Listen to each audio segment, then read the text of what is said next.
Well, I think the other component to this would be the fasting component, right? So people think, well, I'm only eating within an 8-hour window, so I have a much longer fasting period.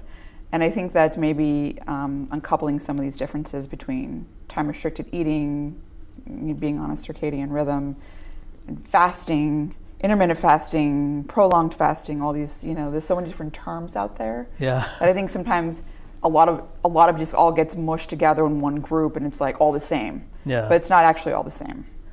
No, it's not the same. So, for example, even not having food in your system for 12 to 16 hours, whether it's fasting or not, that's debatable, because some people say, well, it's not fasting, it's not having food for 12 hours.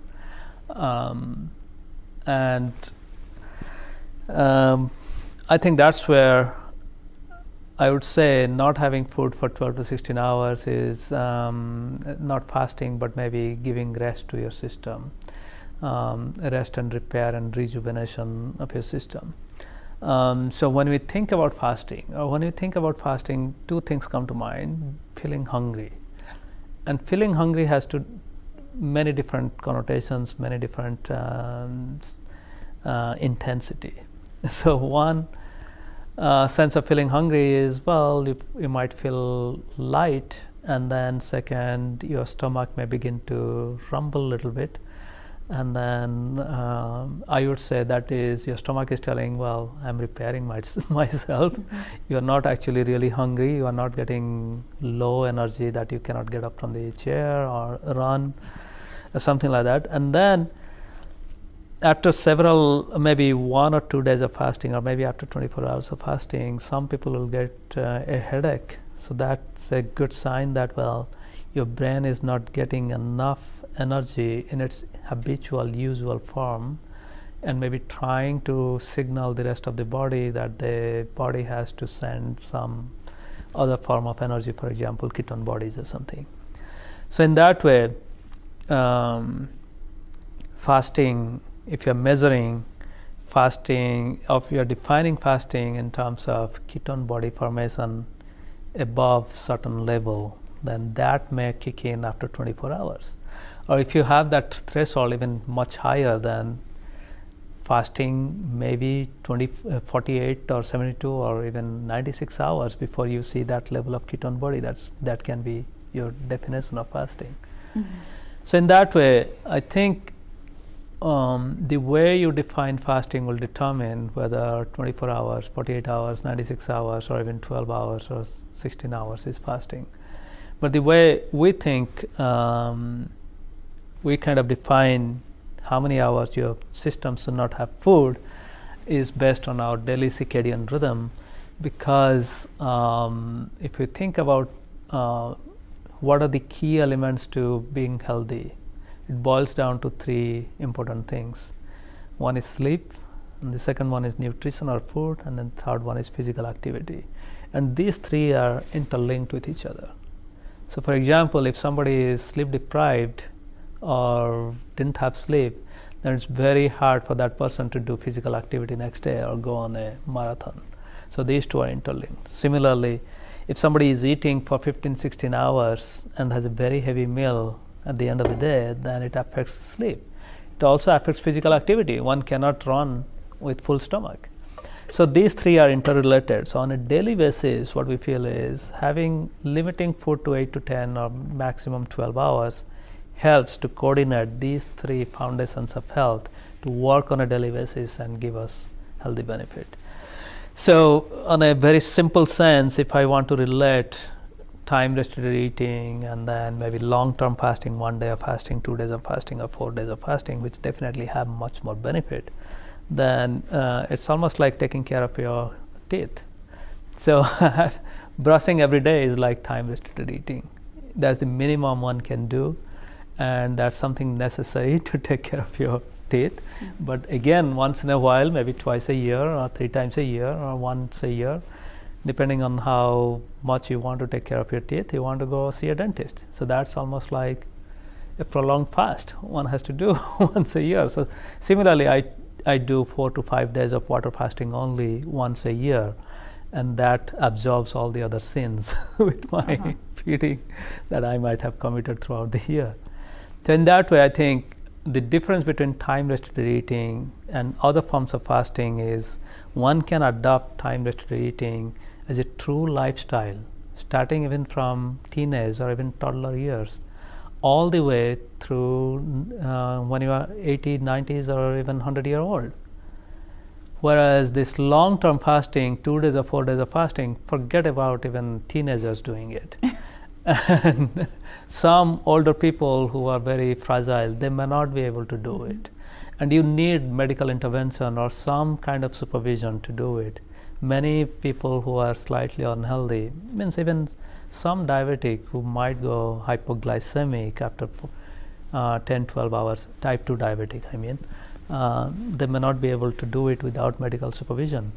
So although those long-term fasting definitely have much benefit, and that has been shown in multiple studies, the need is such that they can be practiced only by certain type of people at certain age and need more mental resolve, and it may not be a everyday lifestyle, whereas time restricted eating can be a everyday lifestyle. That's a great way of putting it.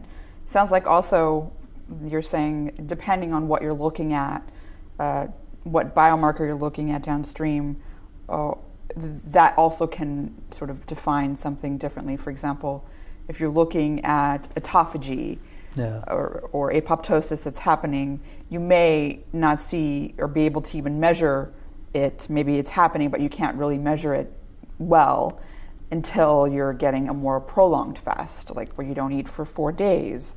Whereas, obviously when you're not eating for 16 hours, if you're doing a time-restricted eating schedule of eating within 8 hours and you're fasting every night for 16 hours, you're in a fasted state in a way. I mean, you're maybe it's not fasting, but your glycogen, your liver glycogen starts to deplete at like 10 hours of not eating, and like something like this, and your adipose tissue is releasing fatty acids, and you do start making some ketone bodies. You wouldn't necessarily be in a high level of ketosis or anything, but protein deacetylation starts to go down, and these NAD levels rise. So it's like depending on what you're looking at, I mean, these things do start to happen, like in between meals even. So to some degree, you can be in a fasted state, maybe, and not be necessarily fasting. I mean, it depends on where you set the threshold and whether people can reliably measure that,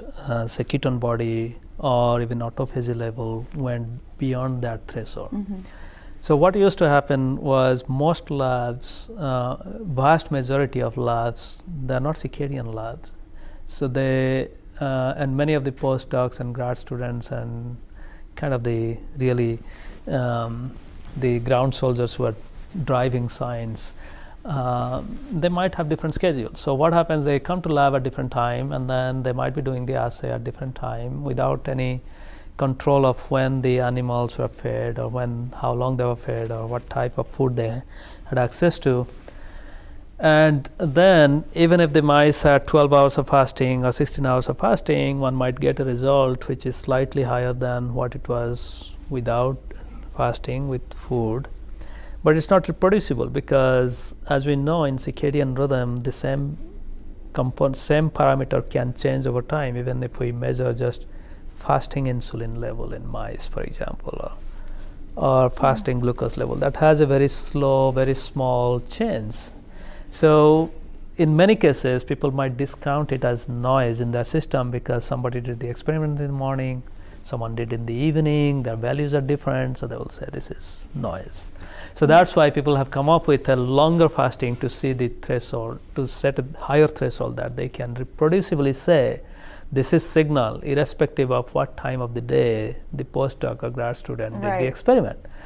But then in circadian lab, what we do, we are very careful about timing. So we will sample every 1 hour, 2 hour, 3 hours, the same animal over multiple days, 1 day, 2 days, or even sometimes 3 days. Then we ask a very simple question: does it rise reproducibly every day around the same time? Suppose, say, the ketone bodies do rise. And they may not go from 0 to 100, but they go from 0 to 10. Every day they go from 0 to 10. Then the second question is, what is the benefit of ketone bodies going to 10 from 0 on brain function or muscle function or heart function? It's possible that maybe your brain may not get much benefit, but muscle and heart are getting some benefit. And in that way, you can see that if we carefully monitor and then ask specifically what are the benefits, we can come up with ways where we can say even this 12 hours of fasting or not having the food in your system will create some amount of benefit for heart on a daily basis, or some amount of benefit for muscle on a daily basis. So that's why it becomes very difficult. What is fasting? What is autophagy? Can we trigger autophagy only by 12 hours fasting or 16 hours fasting versus 4 days of fasting? Because autophagy may go from 0 to 10, might benefit only 1 or 2 organ system, may not benefit 10 organ systems. Does it go from 0 to 10? Like, for example, when... Yeah, so autophagy, we have actually published papers showing that autophagy flux and autophagy gene expression does cycle on a daily basis. And it's directly regulated by some of the clock components. Some mice, genetically mutant mice that don't have these clock components, autophagy level is set high or the autophagy level is set low depending on which component we turn on. Does it go up during the fasted and or yes, resting it does period? go up during fasting phase in liver. In liver? Yeah. That's really cool. So I kind of got sidetracked here with this autophagy because I'm very interested in it, but because it's a part of the repair process. Yeah. And the thing that's so interesting is this repair process being, in the fasting state and, happening during the fasting state. And like you said, maybe there's a threshold where, it's like, obviously if you're fasting for 14 or 16 hours every single day because you're eating within a time restricted eating window, that's also going to have benefits. And now the threshold may be, you may have less of those benefits. So you're not cleaning up, you don't have widespread apoptosis happening where you're killing off all the damaged cells, but you may be clearing up some protein aggregates or something, every day sort of on this steady state sort of level, which also is extremely important. Yeah, it's almost like, if you have a carpet, if you vacuum it every day or every other day, then that remains clean. But at the same time, maybe once a year, you need a deep cleansing wet vacuum. But if you don't do that daily vacuum or at least once in 2 days or 3 days, then that gunk will accumulate. It's going to accumulate and it's going to cause damage. Yeah, so that's why this daily cleaning, even though it's a very low level cleaning of the system, that has a huge impact. That goes a